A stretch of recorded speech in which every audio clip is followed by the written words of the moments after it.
అది ఒక నిరుపేద కుటుంబం. కుటుంబ పెద్దను కోల్పోయిన ఆ ఇంట్లో భార్య, ఇద్దరు పిల్లలు మానసిక దివ్యాంగులే. అత్తగారికి వచ్చే పెన్షన్ డబ్బులు ఆవిడ కూలీకి వెళితే తప్ప ఇల్లు గడిచే పరిస్థితి లేదు. ఆ నిరుపేద మహిళ 2 సంవత్సరాలుగా భర్త డెత్ సర్టిఫికేట్ గురించి తిరుగుతున్న అధికారులు పట్టించుకున్న పాపాన పోలేదు.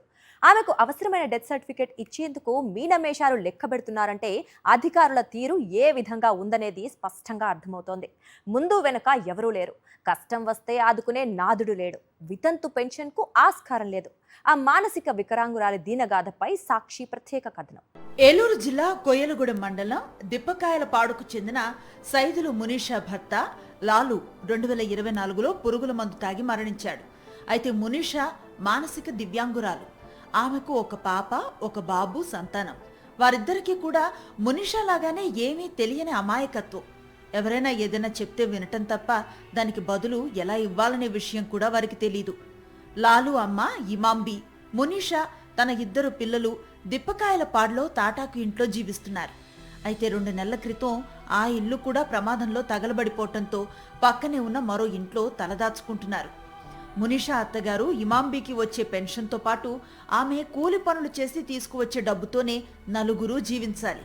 మునీషా తన భర్త డెత్ సర్టిఫికెట్ వస్తే వితంతు పెన్షన్ వస్తుందనే ఆశతో గత కొన్ని నెలలుగా సచివాలయం, ఇతర ఆఫీసుల చుట్టూ కాళ్లరిగేలా తిరుగుతోంది.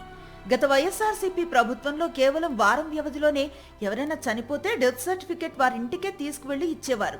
ప్రస్తుతం కూటమి పాలనలో 2 సంవత్సరాలు గడిచినా ఇప్పటికీ మునీషాకు తన భర్త చనిపోయినట్లుగా నిర్ధారించే డెత్ సర్టిఫికెట్ జారీ చేయలేదు.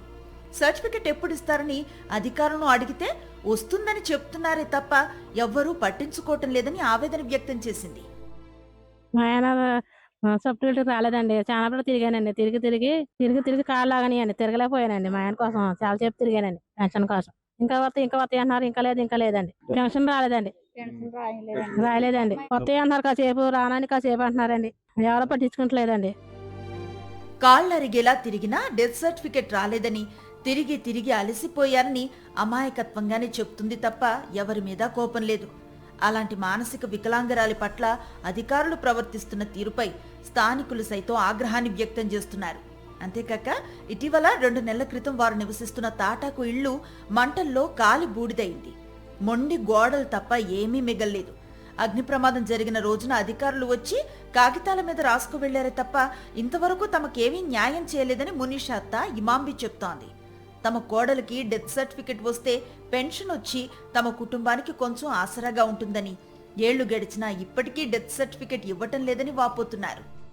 ఇలాగ మా అబ్బాయి చచ్చిపోయి 2 సంవత్సరాలు అవుతుందండి. పురుగు మందాగి చచ్చిపోయాడండి. జట్టు పెట్టి రాలేదండి మా అబ్బాయికి. ఇలాగ ఇల్లు కూడా కాలిపోయిందండి. 2 నెలలు అవుతుందండి కాలిపోయి. ఆడపిల్లలు కూడా తింగరోళ్ళు అండి. మాకు వాళ్ళు కూడా తింగరదండి. నేనే అలాగా చేసుకొస్తున్నానండి. తిరుగుతున్నామండి, వెళ్తున్నామండి. కాగితం చేస్తామని అంటున్నారండి. ఇంకా అవ్వలేదు అన్నారండి.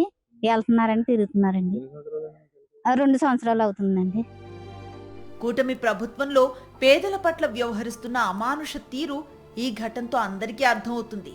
గత వైఎస్ఆర్సీపీ ప్రభుత్వంలో పెన్షన్ కావాలన్నా, డెత్ సర్టిఫికెట్, రేషన్ కార్డ్ ఇలా ఏదైనా సరే సచివాలయం నుంచి కేవలం 24 గంటల్లోనే అందించేవారు. కానీ ప్రస్తుత కూటమి ప్రభుత్వంలో ఓ నిరుపేద మహిళ భర్త డెత్ సర్టిఫికెట్ కోసం 2 ఏళ్లుగా కాళ్లరిగేలా తిరిగినా ఇప్పటికీ న్యాయం చేయకపోవటం కూటమి నిర్లక్ష్య పాలనకు నిదర్శనంగా నిలుస్తోంది. మరిన్ని అప్డేట్స్ కోసం ఛానల్ ను సబ్స్క్రైబ్ చేయండి. నోటిఫికేషన్స్ కోసం బెల్ ఐకాన్ పై క్లిక్ చేయండి.